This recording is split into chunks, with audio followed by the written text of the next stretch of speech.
Perang dagang antara Amerika Serikat dan China dimulai pada tahun 2018 saat Donald Trump menjabat sebagai Presiden Amerika Serikat.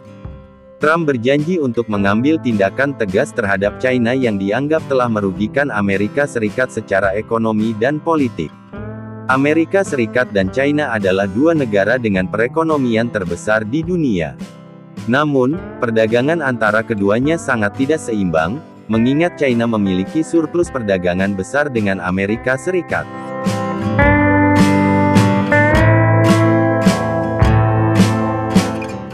Defisit perdagangan Amerika Serikat dengan China menjadi masalah utama bagi pemerintah Amerika Serikat.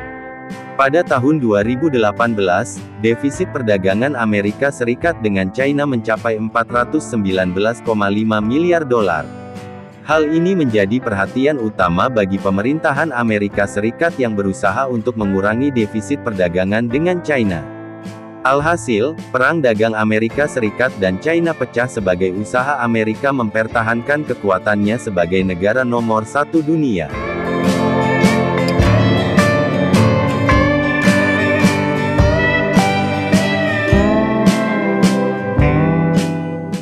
Perang dagang antara Amerika Serikat dan China dimulai ketika Presiden Amerika Serikat, Donald Trump, memutuskan untuk memberlakukan tarif impor pada produk-produk China yang dianggap merugikan Amerika Serikat.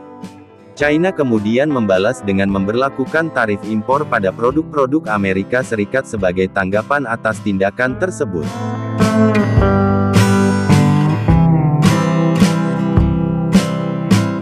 Kedua negara terus saling memberlakukan tarif impor secara bertahap dan perang dagang semakin meningkat.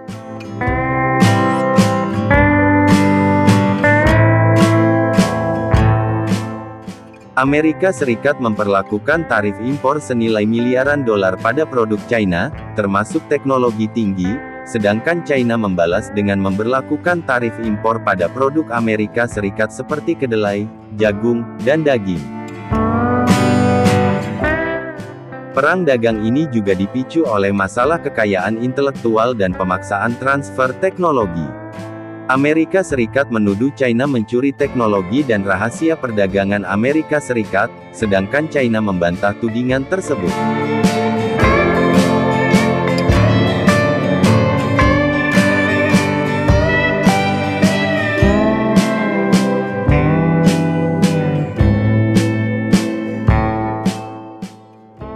Kedua negara tersebut sibuk mengurusi krisis masing-masing yang diikuti dengan lonjakan harga yang mengakibatkan inflasi. Kondisi ini diperparah dengan perang Rusia dan Ukraina yang mengakibatkan kenaikan harga komoditas dan pangan. Mengatasi hal ini, The Fed memutuskan menaikkan suku bunga untuk menurunkan laju inflasi. Dampak dari keputusan tersebut memperlambat perekonomian Amerika Serikat, sehingga memberi ruang China untuk merebut posisi Amerika Serikat.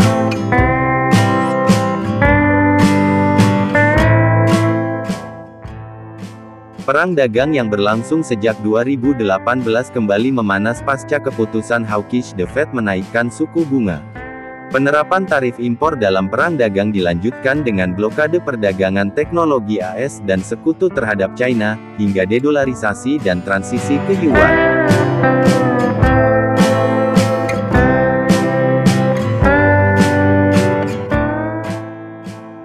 Akibat perang dagang Amerika Serikat dan China yang dibuat oleh Amerika saat Presiden Donald Trump berlanjut sampai kepemimpinan Joe Biden, dan merembes ke pembatasan teknologi semikonduktor dan AI.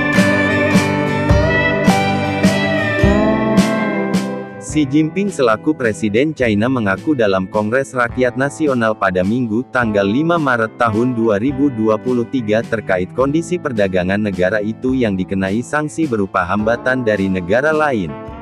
Menanggapi hal tersebut, Xi meminta percepatan pengembangan sains dan teknologi untuk melepas belenggu ketergantungan perdagangan dengan negara lain.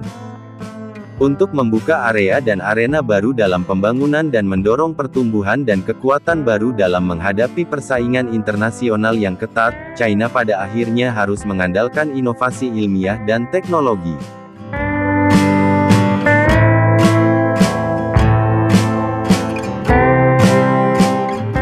Amerika Serikat membatasi China dalam teknologi semikonduktor dan artificial intelligence Washington karena alasan keamanan nasional. Belanda sebagai produsen semikonduktor kelas dunia melalui ASML mendesak hal yang sama.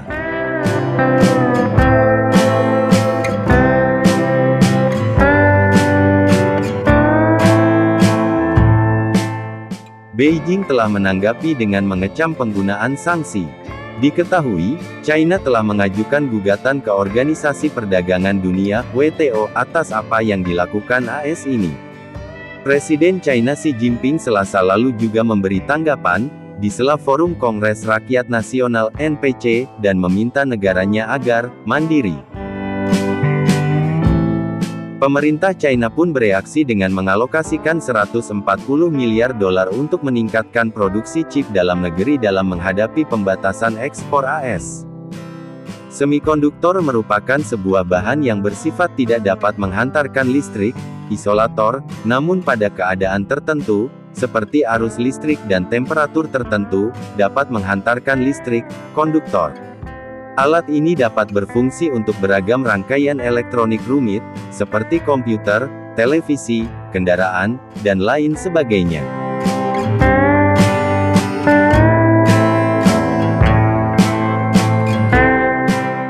Kondisi ini diperpanas dengan pernyataan Menteri Perdagangan AS, Gina Raimondo mengatakan pada Jumat tanggal 10 Maret tahun 2023, bahwa India, rival utama China di Asia, adalah mitra teknologi terpercaya yang dapat menjadi pemasok dalam seluruh rantai pasokan elektronik, bukan hanya semikonduktor.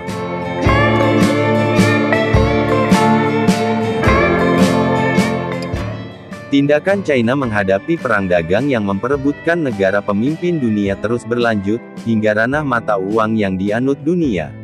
China secara diam-diam melobi banyak negara untuk melepas dolar Amerika Serikat (AS) dan menggunakan yuan sebagai mata uang internasional.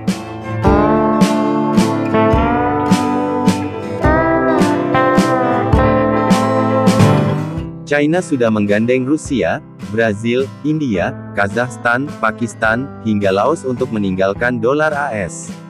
Mereka sepakat menggunakan mata uang yuan atau mata uang lokal negara masing-masing dalam transaksi perdagangan internasional. Tiongkok juga mendekati banyak perusahaan untuk melakukan transaksi ekspor-impor menggunakan yuan, seperti perusahaan Arab Saudi yaitu Saudi Aramco.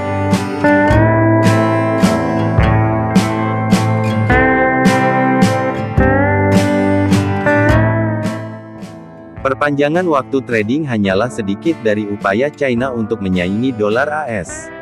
Langkah terbesar China untuk menyaingi dolar adalah dengan menghilangkan dolar AS dalam transaksi perdagangan dengan negara lain. Salah satu kesepakatan terbesar adalah dengan Brasil. Tiongkok dan Brasil sepakat pada akhir Maret tahun 2023, untuk menggunakan yuan dalam perdagangan mereka. Nilai perdagangan kedua negara menembus 150,5 miliar dolar pada tahun lalu.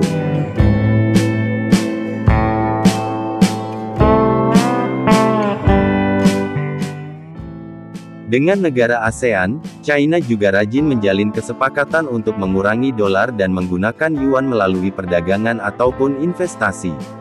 Penggunaan yuan dalam berdagangan dengan Laos meningkat tajam setelah pembukaan jalur kereta China-Laos.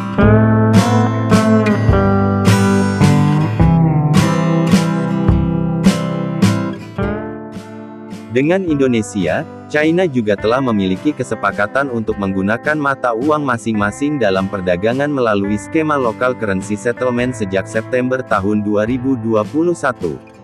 Tiongkok juga tengah merayu Arab Saudi untuk menggunakan mata uang yuan untuk membeli minyak. Namun ketidaksenangan Arab Saudi pada komitmen keamanan AS pada kerajaan beberapa dekade ini membuat pembicaraan dengan Beijing kian gencar. Jika kerjasama ini disepakati maka diperkirakan bisa menggerus permintaan dolar AS lebih dari 10 miliar dolar.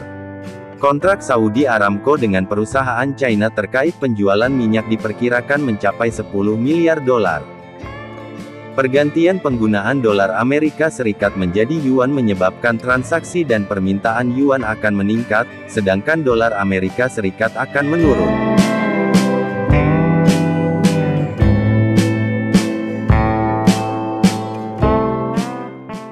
Nah gimana guys? Kalian dukung China atau Amerika Serikat? Silahkan ketikkan pilihan kalian pada kolom komentar. Sampai jumpa kembali. Salam ilmu pengetahuan.